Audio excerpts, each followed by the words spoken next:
নমস্কার বন্ধুরা, আজ আপনাদের সঙ্গে দারুণ একটা বিস্কুট রেসিপি শেয়ার করব। এইরকমভাবে একবার বাড়িতে বিস্কুটগুলো বানিয়ে খেয়ে দেখুন, খেতে হবে একদম দোকানের বিস্কুটের মতো। আপনারা খেয়ে বুঝতেই পারবেন না যে এগুলো বাড়িতে তৈরি করা হয়েছে আর কতটা মুচমুচে হয়েছে। দেখুন বন্ধুরা, এইভাবে বানিয়ে কিন্তু 1 মাস রেখে দিতে পারবেন, একদমই কিন্তু খারাপ হবে না।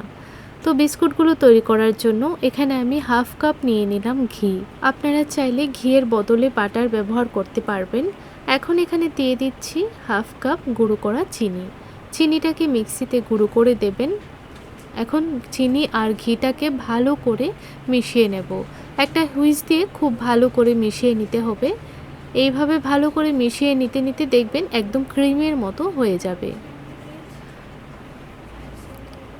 দেখুন খুব ভালো করে ফেটিয়ে নিয়েছি, একদম কিন্তু মসৃণ ক্রিমের মতো হয়ে গেছে। এখন এইরকম একটা ছালনি নিয়ে নিলাম, ছালনির মধ্যে দিয়ে দিচ্ছি একটা বাটি মেপে আটা। এখানে আমি আটা দিয়ে বিস্কুটগুলো তৈরি করছি। তো এখন দিয়ে দিলাম half teaspoon baking powder, 1/4 teaspoon baking soda, 2 table spoon দিয়ে দিচ্ছি গুঁড়ো দুধ। এখন ভালো করে কিন্তু চেলে নিতে হবে। এইভাবে বিস্কুটগুলো চেলে দিলে কিন্তু খুব ভালো হবে খেতে, একদম ফ্লাফি হবে বিস্কুটগুলো। দেখুন ভালো করে এখন মিশিয়ে নিচ্ছি। একদম কিন্তু জল দেওয়া যাবে না, এখানে এই ঘিটা দিয়ে কিন্তু মেখে নিতে হবে। যদি ঘিয়ের পরিমাণটা একটু কম মনে হয় তাহলে এখানে আরেকটু ঘি অ্যাড করতে পারবেন বা বাটার অ্যাড করতে পারবেন। তো ভালো করে মেখে নিলাম। এখন একটা প্লেটের মধ্যে একটা বাটার পেপার হালকা একটু তেল দিয়ে লাগিয়ে নিয়েছি। এখন বিস্কুটগুলো তৈরি করে নিচ্ছি।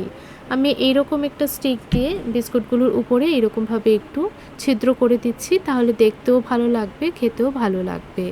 তো দেখুন একটা বিস্কুট বানিয়ে নিলাম। এইরকমভাবে সবগুলো বিস্কুটই তৈরি করে নিয়েছি।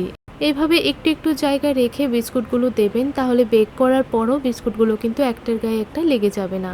তো ভালোভাবে বিস্কুটগুলোকে সেট করে নিয়েছি। এখন একটা কড়াইকে ফ্রি হিট করে নিয়েছিলাম 5 মিনিট। এরকম একটা প্লেট নিচে বসিয়ে দিলাম। এখন বিস্কুটের থালাটা বসিয়ে ঢাকা দিয়ে দিলাম প্রায় 40 মিনিটের জন্য।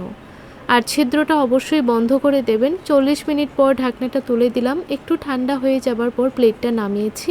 তো দেখুন সবগুলো বিস্কুট খুব সুন্দরভাবে কিন্তু উঠে গেছে।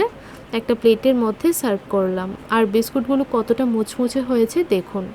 এই বিস্কুটগুলো আপনাদের কাছে কেমন লাগলো কমেন্ট করে জানাবেন। ভালো লাগলে আমার চ্যানেলটিকে সাবস্ক্রাইব করে রাখবেন, লাইক শেয়ার করে আমার পাশে থাকবেন। তাহলে আজ এই পর্যন্তই, দেখা হবে নতুন আরেকটা রেসিপিতে।